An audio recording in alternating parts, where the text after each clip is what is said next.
Hello everyone, good morning. আমি টুম্পা। আমার আরও একটি নতুন ভিডিও দিয়ে তোমাদের সকলকে জানাই অনেক স্বাগতম, অনেক ভালোবাসা। কেমন আছো সবাই অবশ্যই কমেন্টে জানাবে। আমি কিন্তু এখন মোটামুটি ভালো আছি।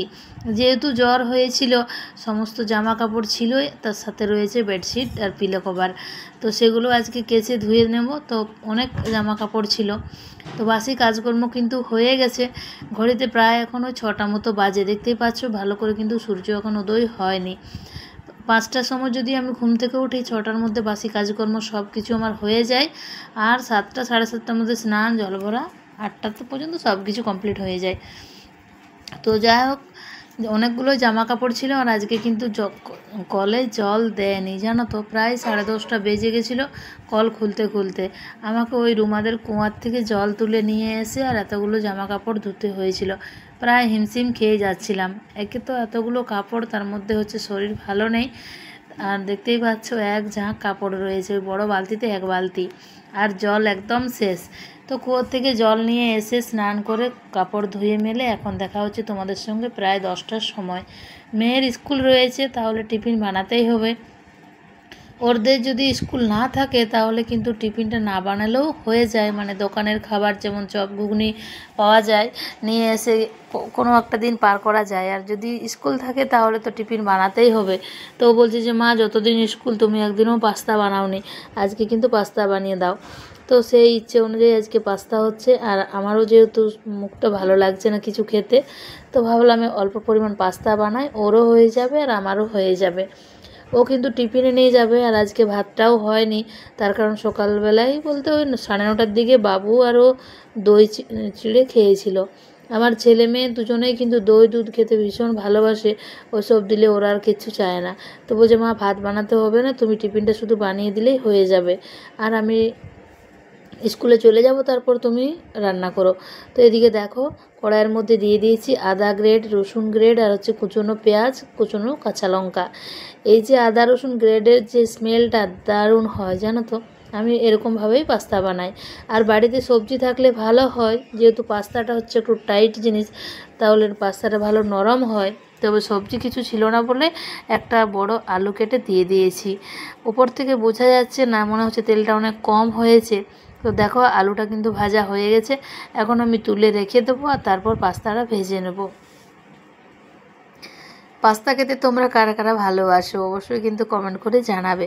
তো দেখো, এদিকে পাস্তাটা কিন্তু ভাজা হওয়ার পর আলুটা দিয়ে দিলাম। আর পাস্তাতে আমি হলুদ দিইনি, তার কারণ হচ্ছে আলুটাতে অনেকটাই হলুদ ছিল।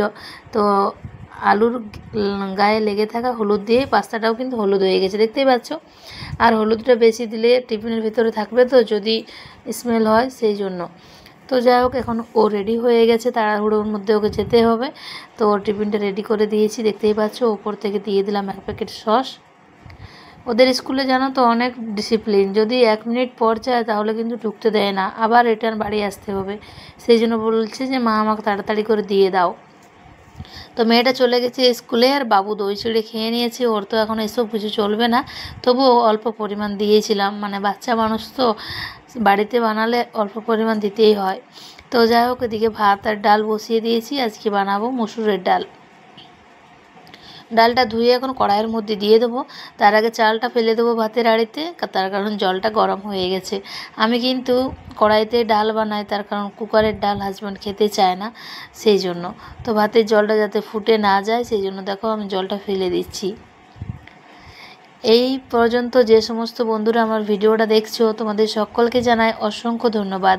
আজকের ভিডিওটা যদি কোনো নতুন বন্ধুর কাছে গিয়ে থাকে, যদি আমার ভিডিওটা এতটুকু কোথাও কোনো অংশে ভালো লেগে থাকে, তাহলে চ্যানেলটিকে সাবস্ক্রাইব করে মিষ্টি একটা কমেন্ট করে লাইক করে যেও। কিন্তু আমার আগের দিনের ভিডিওতে কমেন্ট করেছিলেন মালয়েশিয়া থেকে কামরুল দাদাভাই, লিখেছেন কেমন আছো টুম্পা তুমি।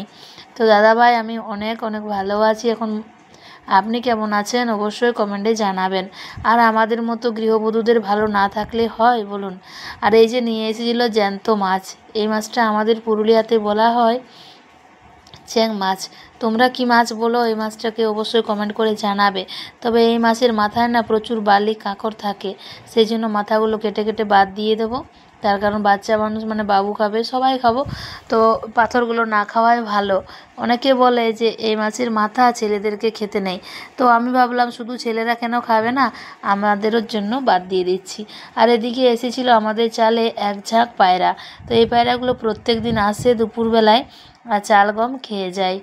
গনুর বাবা দোকান থেকে এলেই কিন্তু পায়রাগুলো এসে উপস্থিত হয়ে যায় আর চাল খেয়ে উড়ে চলে যায়। তো যাই হোক, কেমন লাগলো তোমাদের এই ব্যাপারটা অবশ্যই কমেন্ট করে জানাবে। তো এদিকে কড়াইটা পুরো গরম হয়ে গেছে, একদম দেখতেই পাচ্ছ কালো হয়ে গেছে। এখন কড়াইয়ের মধ্যে দিয়ে দিলাম তেল আর মাছটা ভেজে নেব। এই বর্ষাকাল পার হলে না অনেক রকমের মাছ পাওয়া যায়, তবে সব রকমের মাছ আমরা খাইও না আর নামও জানি না। তো এই মাছগুলো আমার ছেলে মেয়ে ঠিক অতটাও পছন্দ করে না, তবে খায়।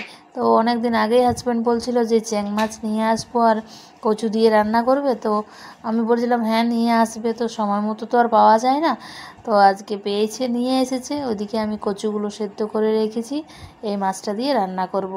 এপিট ওপিট ভালো করে মাছটা ভেজে নিয়েছি। আর জানো তো এই মাছে যে এত তেল খাবে আমি জানি না, অনেকটা তেল দিয়েছিলাম, সব তেল টেনে নিয়েছে। বড় মাছ হলে প্রায় 500 গ্রাম মতো মাছ ভাজা যেত ওই তেলের মধ্যে। তো যাই হোক, যে মাছের যেমন গুণ আর কি।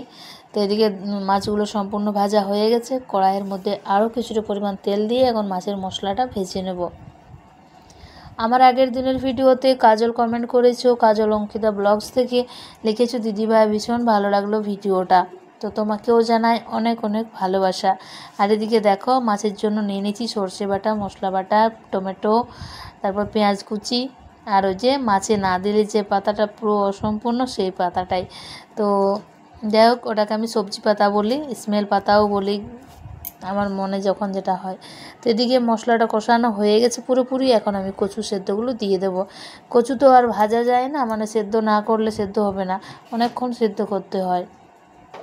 তো কচুগুলো ভীষণ ভালো, খুব সুন্দর সিদ্ধ হয়েছিল। এখন দেখো মশলাটা দিয়ে কচুটা ভালো করে কষে নিয়েছি, এর উপর থেকে জল দিয়ে মাছগুলো ছেড়ে দেব। আমার তারপরে কমেন্টটি করেছিল সন্তোষী, তুমি লিখেছো খুব ভালো হয়েছে ভিডিওটা, তো তোমাকেও জানাই অনেক ভালোবাসা। আর আমার প্রিয় দিদিভাই প্রত্যেকটা ভিডিওতে অনেক সুন্দর সুন্দর আমাকে কমেন্ট করেন, তিনি হচ্ছেন সুস্মিতা দিদিভাই। তো দিদিভাই আপনাকেও জানাই অসংখ্য ধন্যবাদ এভাবে এতটা সাপোর্ট করার জন্য। তো মাছের ঝোলের মধ্যে মাছটা দিয়ে দিলাম, তো দেখতেই পাচ্ছ উপর থেকে পাতাটা ছড়িয়ে এখন নামিয়ে নিলেই রেডি। তোমরা কারা কারা এই মাছটা খেতে ভালোবাসো কিন্তু কমেন্টে জানাবে, সত্যি কথায় দুর্দান্ত টেস্ট হয়েছিল। ওদিকে মাছ রান্না হয়ে গেছে, বাবুর জন্য 2টো কাঁচকলা সেদ্ধ করে দিয়েছি, কয়েকটা ভাজা মাছ তুলে রেখে দিয়েছি আর মসুরের ডাল। এই হচ্ছে আমাদের আজকে দুপুরের মেনু। তবে রান্না শেষ হতে না হতেই আমার হাজব্যান্ড একটা না একটা কাজ আমার বাড়িয়ে দেবে, ওটা প্রতিদিনের ব্যাপার হচ্ছে। তো দেখো আজকে যেটা নিয়ে এসেছিলো সেটা হচ্ছে মটনের লেগ পিস টুকরো টুকরো করে, যেটাকে আমরা ঠেংরি বলি আর কি। তো ঠেংরির জুস ক্যালসিয়ামের হাড়ের পক্ষে ভীষণ ভালো।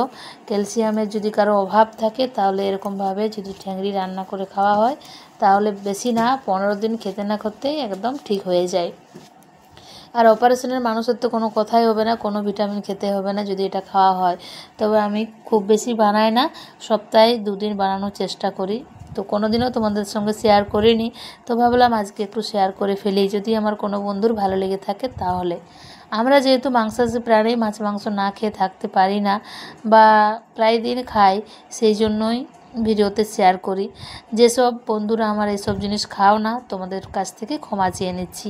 তো দেখো ঠেংরিগুলো এখন সেদ্ধ করে নিয়েছি, প্রায় 10 থেকে 12 সিটি মারতে হবে, তবে সুন্দরভাবে সেদ্ধ হবে।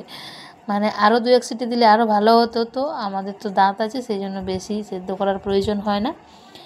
আর ওদিকে দেখো ঠেংরির যে জুসটা বার হয়েছিল সেদ্ধ করার পর, সেটা কিন্তু আমি তুলে রেখেছিলাম, ওটা এখন কড়াইয়ের মধ্যে দিয়ে দেবো। ওটাই হচ্ছে মেন খাবার, হাড়গুলো না খেলেও হবে, মানে জুসটা খেলেই চলবে। তো একদম কম মশলা দিয়ে পাতলা পাতলা বানিয়েছি, রাতে কিন্তু রুটি দিয়ে খাওয়া হবে বলে, আর ছেলেটারও খাওয়া হয়ে যাবে সেই জন্য। তো দেখো রেডি হয়ে গেছে। এখানে কালারটা লাল দেখছো না, হলুদ দেখাচ্ছে, তার কারণে এখানে শুকনো লঙ্কা অ্যাড করে নি, কাঁচা লঙ্কা চেরা দিয়েছিলাম 2টো। তারপর রান্না খাওয়া সব কিছু কমপ্লিট হয়ে গেছে, এখন চলে এসেছি কলতলায় বাসন ধোয়ার জন্য। আর এই কাজটা হচ্ছে একদম কি বলবো, ভীষণ একটা টাফ কাজ। খাওয়া দাওয়া অবধি ঠিক আছে, কিন্তু এই বাসন ধোয়াটা না অনেক টাফ, আর তার উপর শরীর ভালো নেই, সেই জন্য সকাল থেকে একরকম পরিশ্রম করেই যাচ্ছি। আর এটাই হচ্ছে আমাদের গৃহবধূদের কাজ। অসুস্থ বলে কোনো জিনিস নেই, আর বিশ্রাম বলেও কোনো জিনিস নেই। এখন প্রায় 5টা মতো বাজে, এরপর তো ঝাড়ু রয়েছে, নিজে একটু রেডি হব, ততক্ষণে সারাদিন শেষ। আরও এখন ছোটো দিনের বেলা হচ্ছে, আরও সময় পাবো না।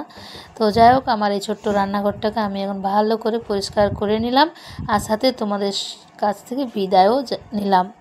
দেখা হবে নেক্সট ভিডিওতে, ততক্ষণের জন্য সবাই ভালো থেকো, টাটা সবাই।